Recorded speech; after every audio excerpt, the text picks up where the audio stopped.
어쨌든 이렇게 건강한 모습으로 만나 뵙게 돼서 또 감사를 드립니다.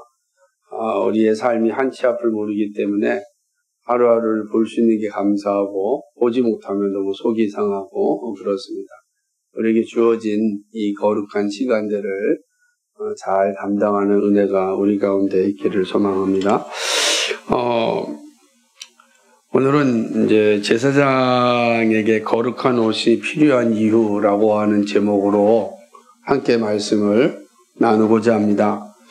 성막에 대한 하나님의 가르침은 그 의미가 분명합니다. 성막은 하나님의 임재와 백성들의 만남을 위하여서 하나님이 세우셨습니다. 거룩한 만남을 위하여 하나님은 성막을 지으셨습니다. 이것은 그 성전으로 이어졌고, 그리고 이 성전은 또 성전에서 온 이스라엘 백성들이 하나님을 만나는 기쁨을 누렸습니다. 그러나 성막과 성전은 다 사라질 것입니다. 모형에 불과하였습니다. 그리고 그 모형의 실체이신 예수님으로 말미암아 그리스도 안에서 모든 것이 완성되었습니다.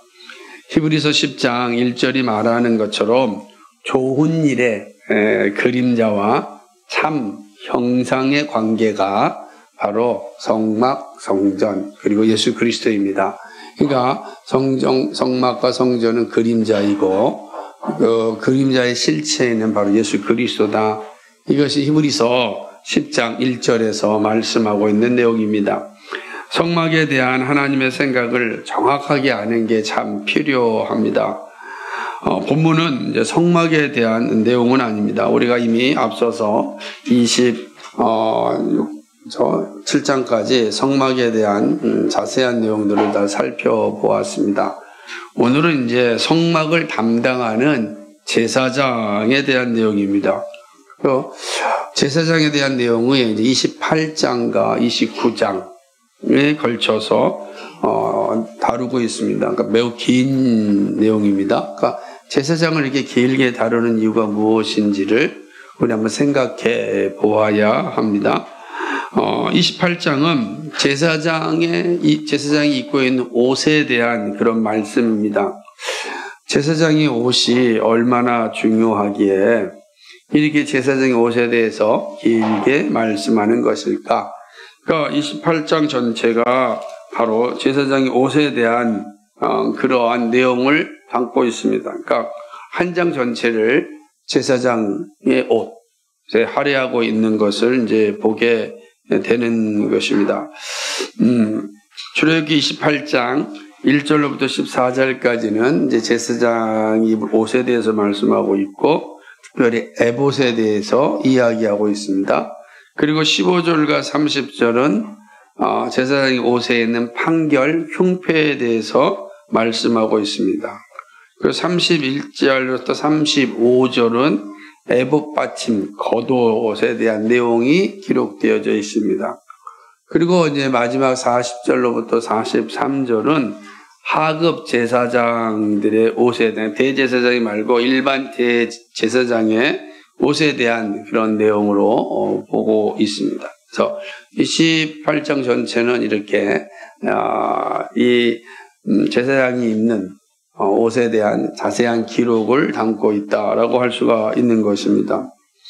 하나님은 아론과 그 아들들인 나답, 아비후, 엘르아살, 이다말을 부르시고 그들에게 하나님을 섬기는 제사장 직분을 줍니다. 모세에게 명하여서 앞으로 이스라엘의 대제사장은 누구냐? 아론과 그 아들들이다. 이렇게 이제 말씀하고 있습니다. 그런데 하나님은 이 모세 형인 아론을 위하여서 거룩한 옷을 지어 영화롭고 아름답게 하라 이렇게 말씀하고 있습니다. 1절과 2절이거든요. 그 대제사장을 삼았는데 그 대제사장에게 거룩한 옷을 입히고 아름답고 영화롭게 하라 이렇게 말씀하는 것이죠. 사실은 제사장의 직분을 좀 생각해 보면은 또 이 사실은 어느 정도 이해됩니다. 그러나 그보다 더 큰 의미를 담고 있는 게 이 제사장이 입어야 될 거룩한 옷입니다. 제사장은 하나님을 대면하는 직분입니다. 그렇기 때문에 거룩함이 없이는 하나님을 만날 수가 없는 것입니다. 그런데 인간은 모두 다 죄인입니다. 거룩한 자가 아닙니다. 그 하나님을 만날 수 있는 그런 자격이 없는 것입니다. 그래서 하나님은 이 의복을 통하여 거룩함을 가지게 하는 것이죠. 이게 바로 제사장의 옷이 거룩한 이유 중 하나입니다. 하나님은 아론의 옷을 지을 자들에게 지혜로운 영을 주십니다. 성령이죠. 구약에서 말하는 성령. 지혜로운 영을 주셔서 이들이 이제 아론의 옷을 만듭니다. 그러니까 옷 자체가 허투루 만들어진 것이 아니고 또 그냥 대충 만들어진 것도 아닙니다. 지혜로운 영을 가진 사람들이 그 옷을 한 땀 한 땀 아주 정성스럽게 거룩하게 만들었습니다. 옷을 디자인하는 사람이 지혜롭지 못하면 사실은 하나님의 생각을 나타낼 수 없습니다. 그러니까 우리가 입고 있는 옷 하나하나가 사실은 이거 아무것도 아닌 것 같지만 디자인들의 생각이 촘촘하게 박혀 있는 것입니다. 우리는 그냥 입지만 원단 하나부터 시작을 해서 단추 하나에 이르기까지 다 디자인들의 생각이 담겨 있는, 대충 만들어서 나오는 게 아니다라고 하는 겁니다. 그렇게 생각할 때 제사장의 옷도 아주 하나님이 설계한 대로 사실은 디자인됐고 그 디자인을 제대로 구현할 수 있는 그런 사람들, 지혜로운 영을 준 디자이너들을 하나님께서 이제 부르셔서 이 옷을 만들라라고 이야기하는 것입니다. 그러니까 이렇게 보면 인류의 시작부터 디자이너들은 항상 존재하였다. 라고 이제 볼 수가 있는 겁니다. 얼마나 디자이너들이 중요한지 모른다. 그러니까 근데 그 디자이너들이 정말 거룩한 영을 가지고 있으면 아마 거룩한 모습이 나타나지만 그러지 않으면 옷이 사람을 해칠 수 있고 사람으로 하여금 죄 짓는 자리에 이르게 할 수도 있다. 이게 이제 볼 수가 있습니다. 하나님은 지혜로운 디자이너가 만들 옷에 대하여서 이제 말씀을 하는데, 특별히 대제사장은 여기에 흉패, 에봇, 고독, 반포, 속옷, 관가띠 이렇게 만들라라고 이야기합니다. 앞으로 살펴보면서 좀 더 자세히 보겠지만은요, 28장 한 두세 번 봐야 되니까, 그러니까 일반 제사장은 뭐 그렇게 많이 입지 않아, 3개 정도. 근데 이 대제사장은 4개를 더 합쳐서 7개 정도의 옷을 입고 이런 모습들을 이제 보게 되는데 그 이유가 무엇인지를 또 보게 될 것입니다. 이 옷은요 전부 금실, 청색, 자색, 홍색, 가늘게, 꼰, 배실, 흰색 실이죠. 로 이제 만든 5가지의 실로. 근데 우리가 앞서 살펴보았듯이 이 5가지 실은 다 예수 그리스도를 상징한다 이렇게 말씀드렸습니다. 박윤수 목사님은 5가지 실을 말하는 것은 각 실마다 의미가 있기 때문이다 이렇게 주석을 합니다. 금은 하나님의 존귀를 상징하고, 청색은 하나님의 언약을 의미하고, 자색은 하나님의 왕적 통치를 의미하고, 가늘게 꼰 배실은 순교를 상징한다 이렇게 이제 이야기하였습니다. 그러니까 홍색은 이제 그리스도 피를 이제 생각하고, 그렇다 보니까 이 5가지 실들이 가지고 있는 의미는 아주 제사장이 있는 에봇에 그대로 반영되어 있다라고 볼 수가 있는 것입니다. 근데 이러한 5가지 실들이 모두 에봇을 만드는 데 사용되었습니다. 이 가운데 우선 오늘 우리가 살펴보는 본문은 에봇에 대해서 말씀합니다. 에봇은 대제사장의 겉옷입니다. 그러니까 겉옷 같은 위에다가 이제 입는 옷이라고 할 수 있는데 형태는 명백치 않지만 아마 허리 부분까지 다 이렇게 들여져 있는 옷이라고 할 수 있습니다.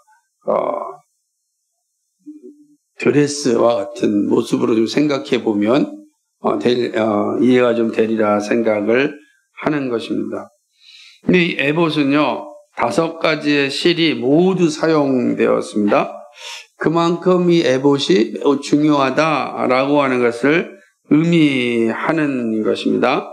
에봇 가운데 이제 다 위에다가 겉옷처럼 입는 옷이니까 그 에봇 위에다가는 또 이 어깨바지 둘이 있습니다. 어깨바지, 견대 혹은 멜빵과 같은 그런 모습이라고 할 수가 있는 것입니다. 그리고 에봇 위에 매는 띠, 즉 허리띠도 5가지 실로 그렇습니까? 위에도 있지만 밑에도 이렇게 허리띠처럼 묶어서 이게 팔랑팔랑 거리지 않도록 단정하게 만들어주는 허리띠가 있습니다. 근데 허리띠도 5가지 실로 만들었다라고 하는 것입니다.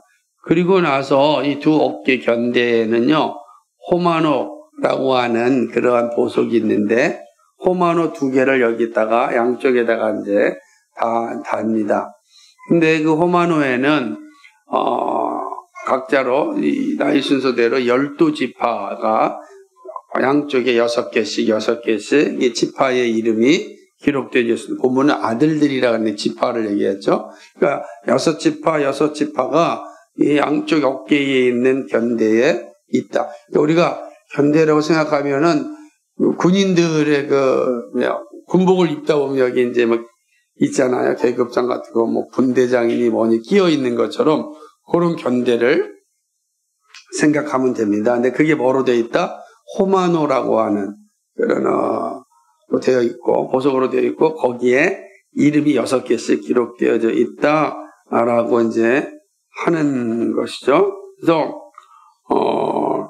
이 호마노에 기록된 이름은 이제 하나님 앞에 기념이 되게 합니다.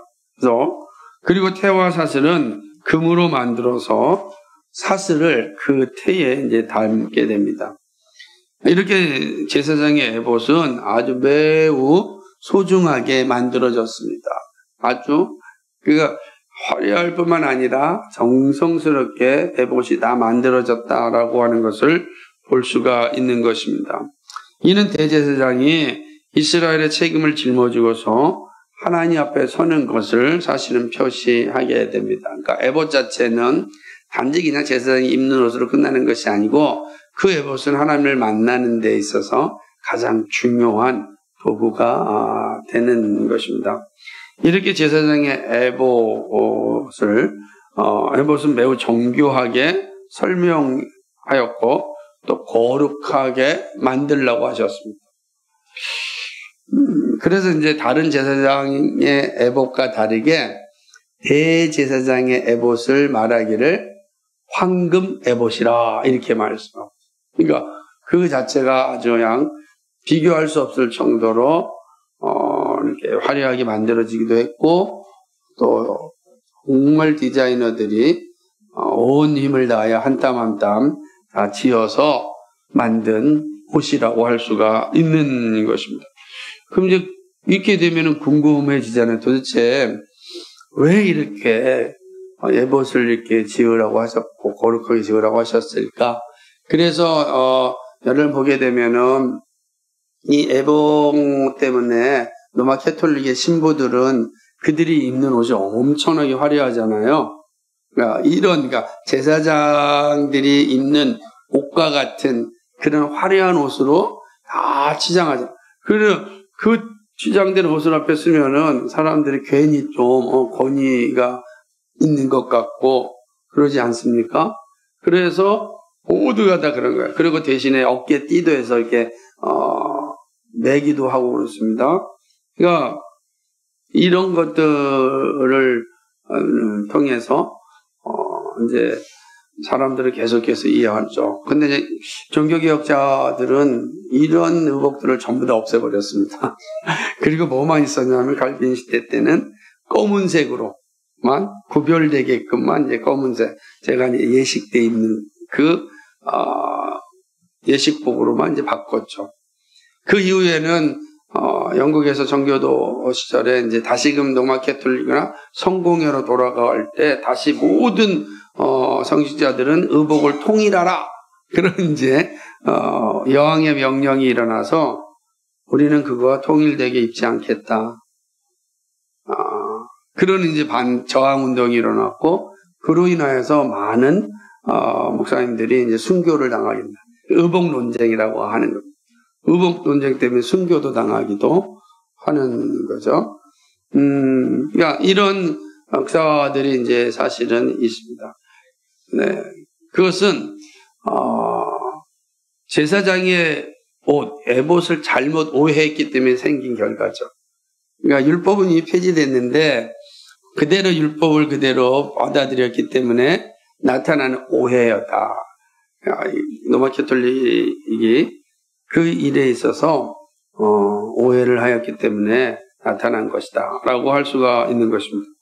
자, 그렇다고 한다면 구약에서는 왜 이렇게 제사장의 옷을 거룩하게 지으라고 하였고 또 아름답고 영화롭게 하라고 하셨을까? 그것이 가지고 있는 구속사적인 의미는 무엇인가? 이 본문이 우리에게 가르쳐주고자 하는 그러한 복음은 어떤 것인가 생각해 봐야 됩니다. 우리 이제 오늘 이 제사장의 의복을 통하여서 주님이 주시는 복음을 함께 살펴볼 것입니다. 첫 번째는 제사장은 하나님의 선택이다라는 사실부터 살펴보고자 합니다.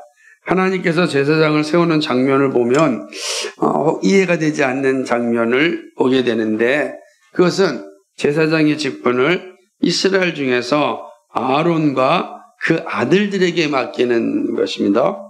왜 아론과 그 아들들에게 맡겼을까요? 그죠? 한번 생각해 봐야 됩니다. 아니, 이스라엘 12지파 중에서 그냥 하나님께서 아론이 모세의 형이니까 맡겼을까? 그렇게 생각할 수도 있죠.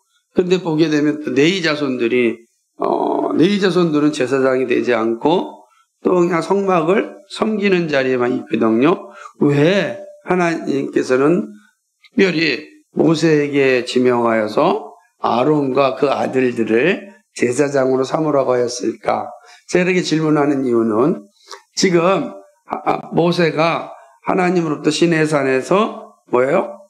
이 제사장뿐만 아니라 성막에 대한 것, 율법에 대한 걸 다 받고 있는 그 순간에 산 아래에서 아론이 어떤 짓을 하고 있었죠?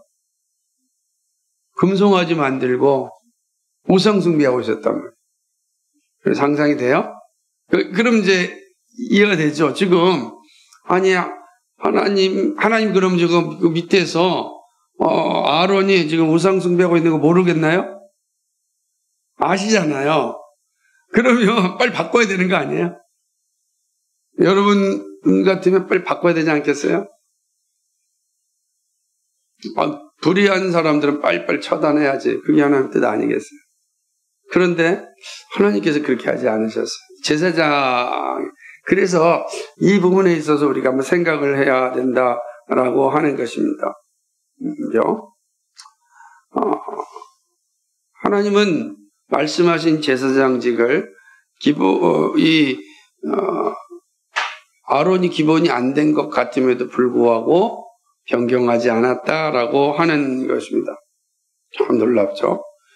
또 아주 독특한 사건이야 이 광야 가운데 일어나는데 한 번은 이스라엘 백성 중에 한 무리가 아론의 지도력에 대하여 화가 났던 그런 사건이 있었습니다. 그래서 아론을 제사장 시키지 말고 우리가 제사장 하겠다 라고 하나님께 요청한 사건이 성경에 기록되어져 있습니다. 그들은 누구냐면 레이의 자손들입니다. 그러니까 자격 있는 거예요. 성막에서 일할 수 있는. 그 누구냐면 바로 고라라고 하는 사람이에요.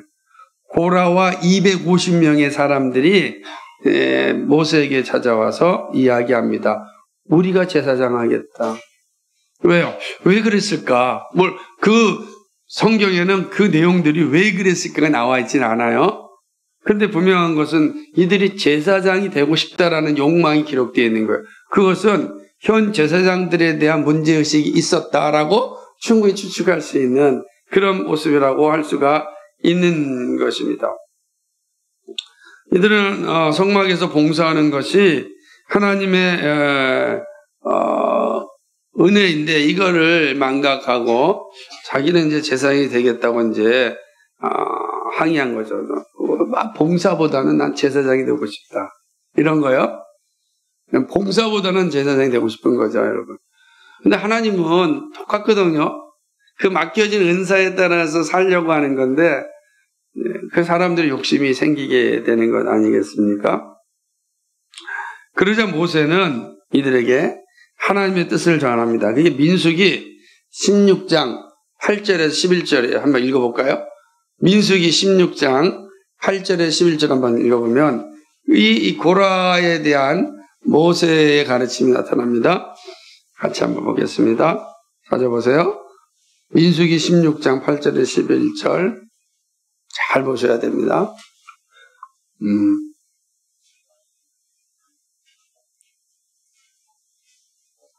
구약성경 민수기 같이 읽겠습니다. 시작. 모세가 또 고라에게 이르되 너희 네 자손들아 들으라.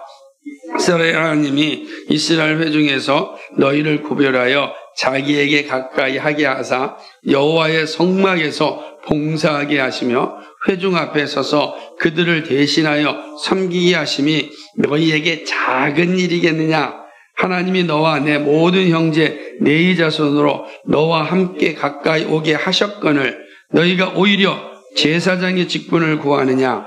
이를 위하여 너와 너희 무리가 다 모여서 여호와를 거스르는도다. 아론이 어떤 사람이기에 너희가 그를 원망하느냐?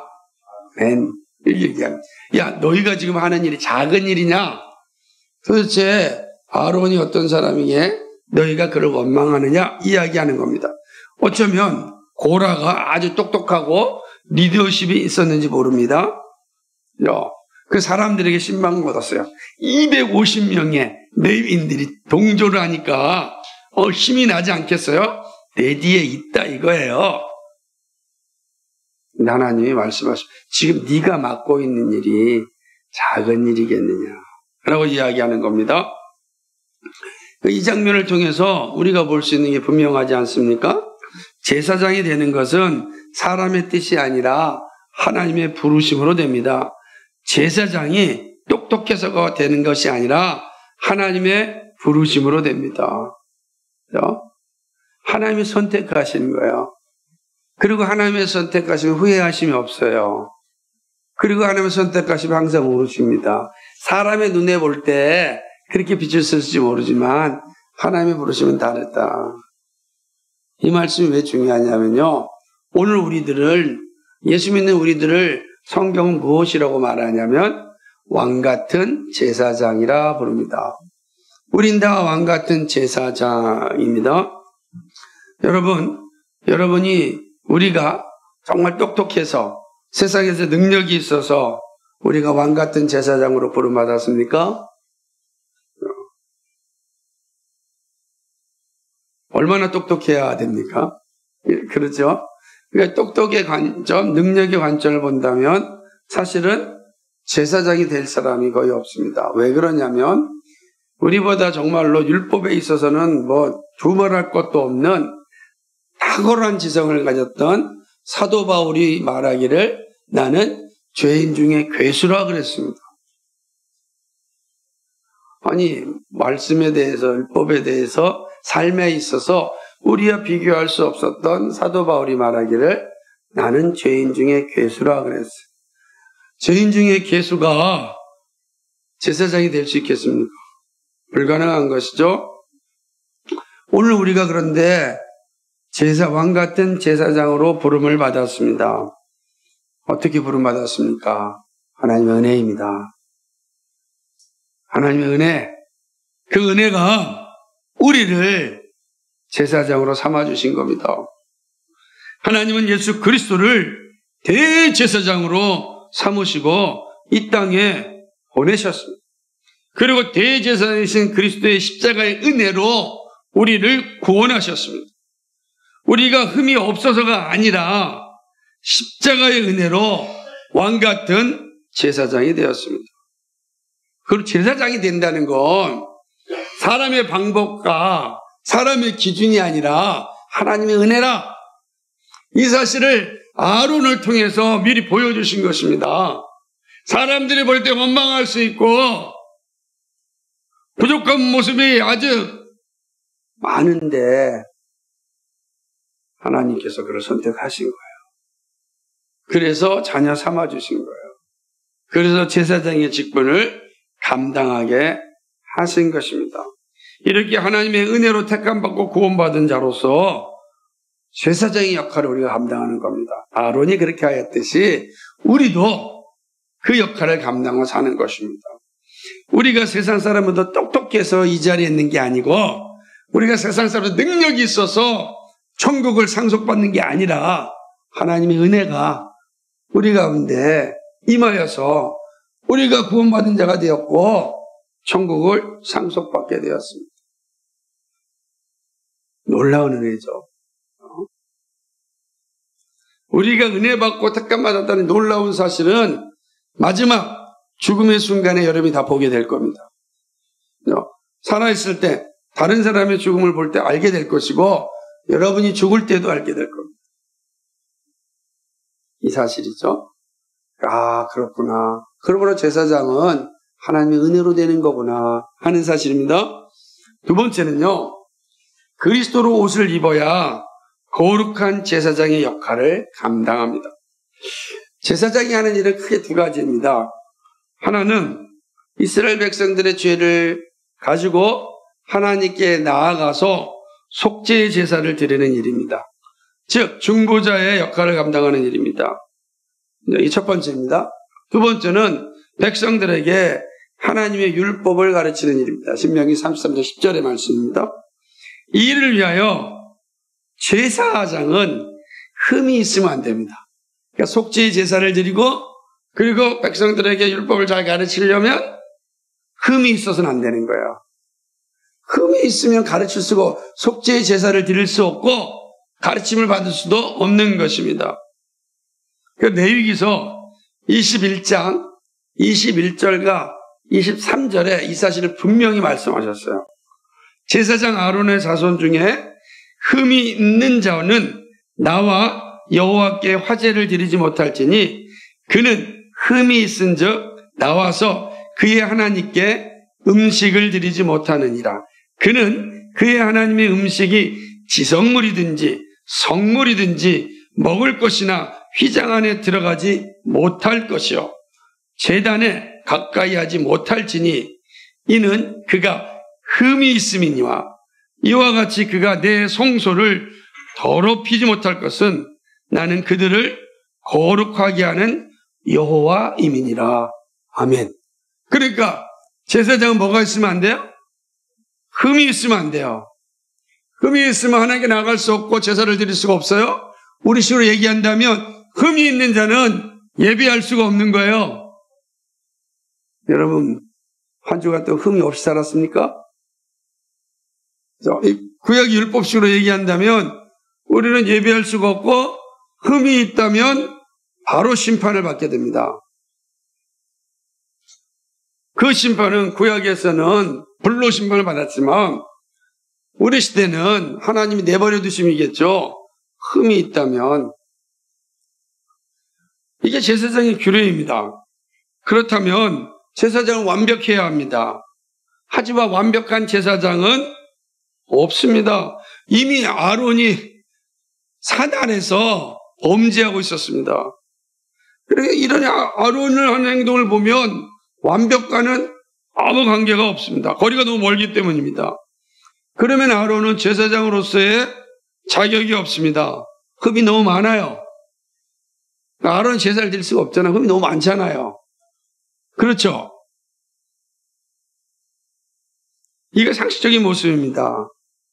바로 여기에 하나님의 은혜가 있습니다. 흠이 많은 제사장에게 임한 하나님의 은혜가 있습니다. 그게 바로 제사장의 옷이에요. 에봇입니다.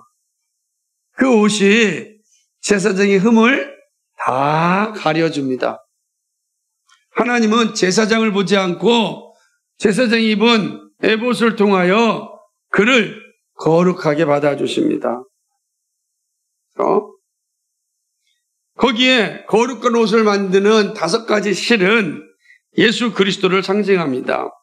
자, 이런 말씀을 생각하고 오늘 28장 2절과 3절 다시 한번 읽어보세요. 분명하게 그 말씀의 의미가 다가올 겁니다. 보겠습니다. 자, 28장 2절과 3절 오늘 말씀 시작.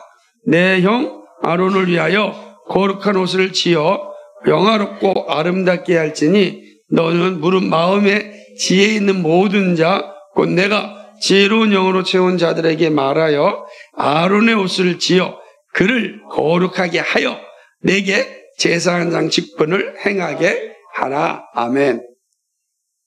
아론이 제사장 직분을 할 수 있도록 뭐하게 하신 거예요? 옷을 지어주라고 했어요. 하나님의 은혜죠. 하나님이 옷을 지어서 아론에게 입히게 하였습니다. 아론은 흠이 많은 존재인데 하나님께 거룩한 옷을 입혀서 아론이 제사장의 직분을 감당할 수 있도록 하셨습니다. 이해가 되실 겁니다. 이제 이 말씀이 거룩한 옷으로 흠이 있는 것을 가려주고 영화롭고 아름답게 하여서 하나님을 대면하는 제사장 직분을 감당하게 한 것입니다. 그런 의미로 제사장에게는 거룩한 옷이 절대적으로 필요합니다. 거룩한 옷이 없으면 제사를 드릴 수가 없어요. 거룩한 옷이 없으면 하나님 앞에 나갈 수가 없고 나가는 순간 바로 심판을 받아 죽습니다. 그것이 바로 이 아론의 2 아들의 모습입니다. 그게 되었어요. 아론의 2 아들은 하나님 앞에 하나님이 정하신 불이 아니라 다른 불을 가져갔다가 아론이 보는 앞에서 그 2 아들이 바로 직사를 합니다. 그게요. 그 내용인 것이죠.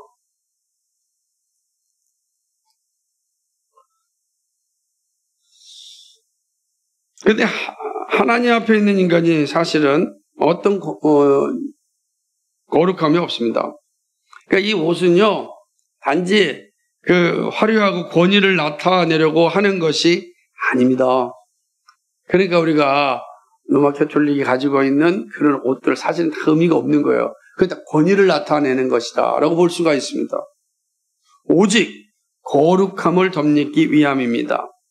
그래서 하나님은 모세에게 5가지의 거룩한 실로 에봇을 만들라고 하신 것입니다. 대제사장은 이 에봇을 입고 하나님을 만날 수 있습니다. 그런 의미에서 5 실로 쌓은 그 에봇은 누구를 상징하는가? 예수 그리스도를 상징하는 겁니다. 왕 같은 제사장인 우리가 거룩한 하나님을 만날 수 있으려면 거룩함을 입어야 됩니다. 거룩한 옷을 입지 않고서는 우리는 하나님을 만날 수가 없는 겁니다. 그런데 죄인 가운데 괴수인 우리가 어떻게 하나님을 만날 수 있겠습니까? 어떻게 하나님께 기도할 수 있겠습니까? 어떻게 기도할 수 있습니까, 여러분? 기도는 불가능합니다. 거룩함을 입지 않는 기도는 하나님이 듣지 않으십니다. 아무리 여러분 백날 기도해도 다 허공을 치는 거지 하나님께 상달되지 않습니다. 거룩함을 입은 기도만이 하나님께 갈 수가 있습니다. 어떻게 하나님의 말씀을 들을 수 있겠습니까? 거룩함을 입지 않으면 수천 번의 설교자의 설교를 들어도 여러분의 심령에 들어가지 않아요. 그렇습니다. 이 내용이에요. 한 귀로 왔다가 한 귀로 빠져나가는 거죠. 교회는 왔는데 말씀은 없는 거죠. 상당수가 그렇습니다. 상당수가 그렇다 볼 수가 있는 겁니다. 거룩함을 입지 않고는 우리는 하나님을 만날 수가 없습니다. 하나님을 만날 수 있는 것은 거룩함을 입어야 됩니다. 근데 우리의 거룩함이 누구죠? 예수 그리스도입니다. 성경은 이 사실을 정확하게 가르치고 있습니다. 모든 그리스도는 왕 같은 제사장이다 라고 이야기합니다. 베드로전서 2장 8절 9절이 그렇잖아요. 너희는 왕 같은 제사장이라 그랬어요. 어떻게 우리가 왕 같은 제사장이 될 수 있습니까? 거룩한 옷을 입었기 때문입니다. 근데 그 거룩한 옷이 누구입니까? 예수 그리스도입니다. 갈라디아서 3장 23절에 이 사실을 분명하게 이야기합니다. 누구든지 그리스도와 합하기 위하여 세례를 받은 자는 그리스도로 옷 입었느니라. 아멘. 우리가 그리스도로 옷 입었기 때문에 왕같은 제사장이 되어서 하나님을 만날 수 있는 겁니다. 하나님께 기도할 수 있고 하나님께 찬양할 수 있고 하나님께 나아갈 수가 있는 겁니다. 그리스도를 옷으로 입은 자는 거룩한 자입니다. 거룩한 자는 하나님을 만날 수 있습니다. 이 옷에 대하여 에베소서 4장 24절은 의와 진리의 거룩함이라고 말했습니다. 하나님을 따라 의와 진리의 거룩함으로 지으심을 받은 새 사람을 입으라 그랬어요. 입어야 됩니다. 새 사람을 입는데 의와 진리의 거룩함. 의 누구시죠? 예수 그리스도. 진리의 누구시죠? 예수 그리스도. 예수 그리스도로 옷 입으라 이야기하는 겁니다. 예수 그리스도로 옷을 입은 자를 하나님은 거룩하다고 여겨주십니다. 그리고 거룩한 자리에 올 수 있게 하십니다. 오늘 우리들이 의와 진리의 거룩한 옷을 입어야 하는 이유입니다. 그래야 우리는 하나님 나라에 들어갈 수가 있습니다. 고통스럽게 인생을 끝나는 것이 아니라 기쁨과 감사함으로 이 땅에서 우리의 삶을 마무리할 수가 있습니다. 그러기에 우리가 날마다 예수 그리스도를 주라고 고백하는 이유입니다. 이것이 우리를 하나님 앞에 거룩하게 합니다. 예수 그리스도로 옷을 입지 않고서는 하나님을 결코 만날 수 없습니다. 우리가 하는 모든 행위가 다 쓸모가 없습니다. 그러므로 의와 진리이신 그리스도의 옷을 입어야 합니다. 이 옷 입는다는 시작이 주 예수님, 제가 예수님을 믿습니다. 이 믿음 고백에서 시작하는 거예요. 그 고백을 하나님이 보시고 그리스도로 옷 입은 자라 인정하시고 우리를 왕같은 제사장으로 삼으셔서 우리가 하는 기도, 우리가 하는 찬양, 우리가 하는 단원, 우리가 하는 모든 말씀을 다 들으십니다. 그러므로 예수 그리스도로 옷 입어야 됩니다. 이 믿음 고백이 우리 가운데 분명하길 소망합니다. 마지막 세 번째 중요한 겁니다. 그래서 뭐냐면 예수 그리스도가 인류의 유일한 구원자라는 사실을 제사장의 에봇을 통해서 가르쳐주고 있습니다. 잘 보세요. 하나님은 모세에게 에봇을 만들고 견대, 즉 어깨띠에 호마노를 붙이라고 하였습니다. 그리고 두 개의 호마노에는 12지파의 이름을 기록하였습니다. 오늘 우리가 읽은 말씀을 보게 되면 28장 12절 한번 볼까요? 한번 보겠습니다. 12절. 여기 중요한 건데 같이 읽겠습니다. 시작. 그 두 보석을 에봇의 두 어깨 바지에 붙여 이스라엘 아들들의 기념 보습을 삼때 아론이 여호와 앞에서 그들의 이름을 그 두 어깨에 메어서 기념이 되게 할지며 라고 하는 것입니다. 아론이 지성소에 들어갈 때 혼자 들어가는 것이 아니었어요. 뭘 입었습니까? 에봇을 입고 들어갑니다. 에봇에는 뭐가 있습니까? 두 호마노에 12지파가 있습니다. 그러면 아론이 지성소로 들어가지만 누구와 함께 들어가는 거예요? 12지파와 함께 들어가는 거예요. 혼자 들어가는 게 아닙니다. 아론이 들어 속죄할 때 아론의 속죄는 12지파의 속죄가 되는 거예요. 놀라운 거죠? 이스라엘 전체를 대표해서 하나님을 만나는 것임을 나타내는 의미입니다. 어깨에 12지파가 있다는 것을 이사야 선지자는 오실 예수님을 예언하면서 예수님의 어깨에는 정사를 메었다라고 말씀합니다. 이사야서 9장 6절이에요. 그 어깨에는 정사를 메었고 그랬어요. 되게 중요한 겁니다. 이사야 9장 6절입니다. 그러니까 예수님의 어깨에는 뭐가 있냐? 정사가 있다. 정사라는 건 뭐냐면 통치를 얘기합니다. 예수님의 어깨에는 통치가 있다. 이 통치 뭐예요?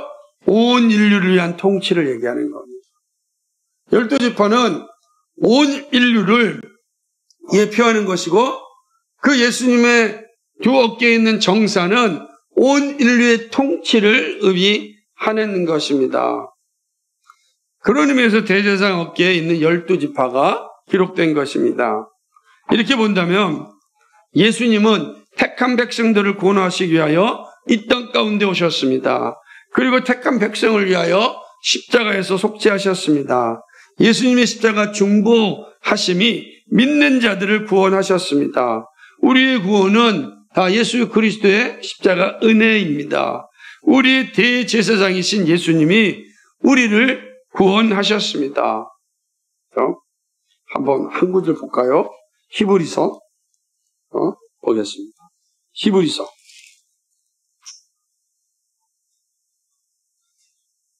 3장 1절 보겠습니다. 히브리서 3장 1절 되게 중요한 말씀이니까 잘 기억하십시오. 같이 읽겠습니다. 시작. 그러므로 함께 하늘의 부르심을 받은 거룩한 형제들아 우리가 믿는 도리의 사도시며 대제사장이신 예수를 깊이 생각하라. 아멘. 자, 우리의 믿음의 근원이고, 그죠? 우리의 구원의 근거인 예수 그리스도를 뭐라고 표현하고 있습니까? 대제사장이시다. 그 대제사장 어깨에 뭐가 있다고요? 12지파가 온 인류가 있는, 온 인류의 통치가 예수님의 어깨에 있다라고 하는 것입니다. 우리의 대제사장이신 예수님이 우리를 구원하셨습니다. 그러므로 우리가 더욱 힘써야 할 것은 예수 그리스도로 옷을 입고 이 땅 가운데 믿음을 선포하고 살아가는 것입니다. 날마다 이 대제사장이신 예수 그리스도를 깊이 생각하는 것입니다. 생각해야 됩니다. 생각한다는 거, 고백한다는 거예요. 고백하는 거. 구원의 길은 오직 한 길입니다.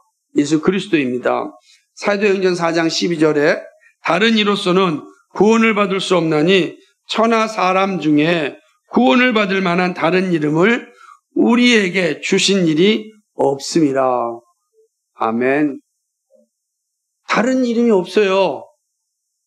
수많은 사람들이 여기 있다 저기 있다 저기 있다 이 다른 이름이 없어요. 수많은 이단들이 예수님 초기부터 생겨났지만 그들로 인하여 교회가 단 하나도 세워지지 않았고 그들은 단 하나도 남아있지 않았습니다. 오직 남은 것은 2000년 동안 예수 그리스도와 그의 교회만 남았습니다. 앞으로도 마찬가지입니다. 우리 주변에 온갖 이단들이 들끓고 수없이 많은 사람들이 자신들이 옳다라고 이야기하는 소리가 이곳저곳 나타나고 있지만 다 사라질 것입니다. 오직 남는 것은 예수 그리스도입니다. 왜요? 다른 이름을 주신 적이 없어요. 오직 예수 그리스도만이 보혜사이십니다. 오직 예수 그리스도만이 그리스도이죠. 우리의 구원자입니다. 다른 이름이 없어요. 다른 이름으로 구원받지 못합니다. 다른 이름이 없습니다, 여러분. 왜냐하면 우리에게 주시지 않았기 때문입니다. 오직 예수 그리스도가 우리의 유일한 구원입니다. 이 예수님을 더 굳게 붙잡고 왕 같은 제사장의 삶을 감당해야 합니다. 말씀을 뵙겠습니다. 거룩한 대제사장이신 그리스도로 말미암아 구원받은 우리들이 어떻게 살아야 할지가 분명해집니다. 날마다 거룩함을 입어야 합니다. 세속사회에서 거룩함을 유지하는 건 쉽지 않습니다. 그러나 우리가 포기하지 않고 힘써야 할 일입니다. 성경은 우리에게 이 사실을 촉구합니다. 로마서 13장 12절과 14절입니다. 이걸 같이 읽겠습니다. 로마서 13장 12절과 14절.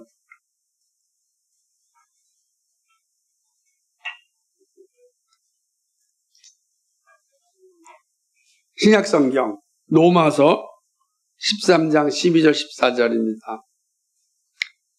같이 읽습니다. 시작.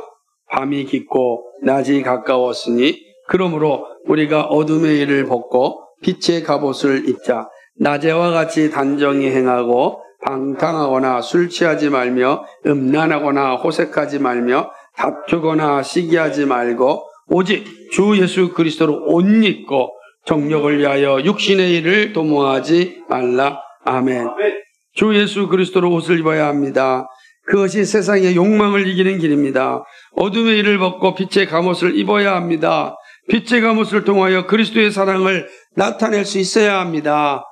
아무리 기도의 자리에 있다 할지라도 그리스도로 옷 입지 않으면 다 육신의 일을 도모하는 자가 됩니다. 모두가 그렇습니다. 권력을 가진 자는 더 그렇습니다. 그가 기도의 자리에 있고 예배의 자리에 있다 할지라도 그리스도로 옷 입지 아니하면 반드시 육신의 일을 도모하는 자가 되는 겁니다. 우리도 마찬가지입니다. 그러므로 그리스도로 옷을 입어야 하는 것입니다.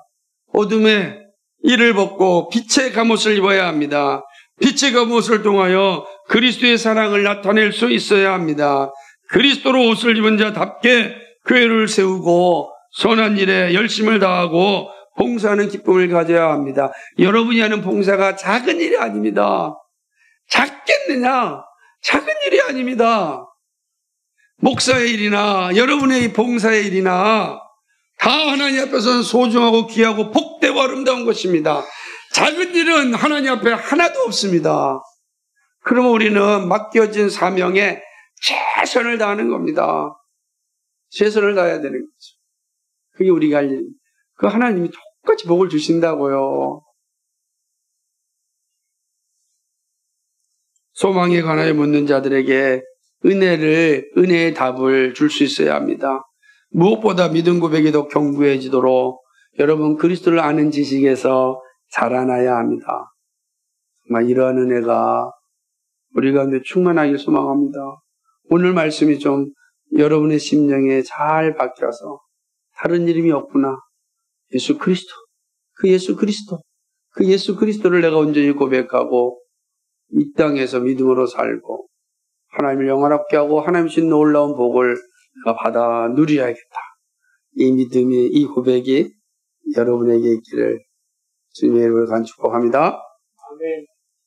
거룩하신 하나님 아버지 고맙고 감사합니다. 우리가 살아가는 삶의 여정을 보게 되면 다 똑같은 것 같아도 그 마지막에 다 다른 걸 보게 됩니다.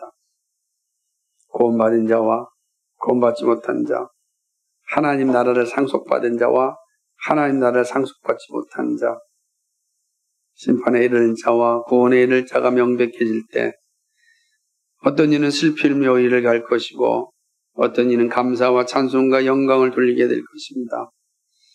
그렇기 때문에 오늘 이 자리에 정말로 믿음으로 고백하는 우리의 모습이 중요합니다. 구원을 위하여 다른 이름을 우리에게 주지 않았습니다. 오직 예수 그리스도만이 우리의 구원자입니다. 오직 예수 그리스도만이 우리를 거룩하게 하여 주십니다. 오직 예수 그리스도만이 우리를 하나님 앞에 나가게 합니다. 그러므로 예수 그리스도를 고백할 때 우리에게는 참된 구원과 기쁨과 영광이 주어집니다. 아름답고 거룩하고 영화로운 존재, 그것이 예수 그리스도로 옷을 입은 자에게만 나타납니다.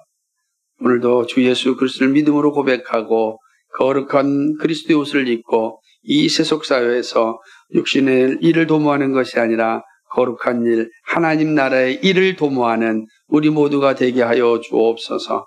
성령께서 이 시간 가운데도 함께하여 주실 것을 간절히 소망하오며 예수 그리스도의 받들어 기도하옵나이다. 아멘.